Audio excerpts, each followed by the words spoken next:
નમસ્કાર વિદ્યાર્થી મિત્રો. આપણે અવયવોમાં આજે જોઈશું પાંચના અવયવો. તો પાંચના અવયવોમાં કઈ રીતે ગણતરી આવશે? તો પાંચ જે છે એ એકના ઘડિયામાં 1 પંચું 5 ત્યાં આવે.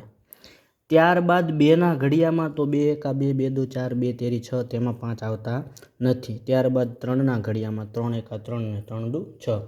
ત્યારબાદ ચારના ઘડિયામાં 4 એકા 4, 4 દુ 8, 3 4 એકમાં આવતા નથી. હવે પાંચના ઘડિયામાં તો પાંચના ઘડિયામાં 5 આવે, 5 એકા 5. એટલે પાંચના અવયવો બની જશે 1 અને 5. ત્યારબાદ જો પાછા વળીએ તો 1 અને 5 આવી ગયા છે તો બીજી વખત લેવાના જરૂર હોતા નથી. બરાબર. ચલો મિત્રો, ત્યારબાદ જોઈશું આજે આપણે 6ના અવયવો. તો 6ના અવયવોમાં એક તો 1 6 6 આવશે.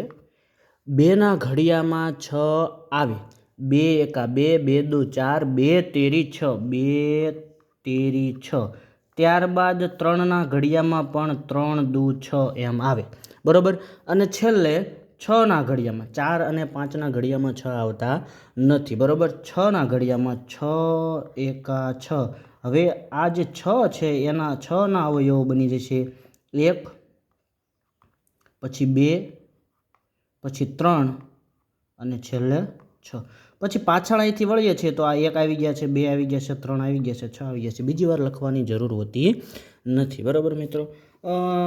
આજે આપણે બસ આ 2 અવયવો જોયા. બરાબર. 5ના અવયવો જેમાં 1 અને 5 આવ્યા, અને 6ના અવયવો કે જેમાં 1, 2 અને 3 અને 6 આવ્યા છે. બરાબર.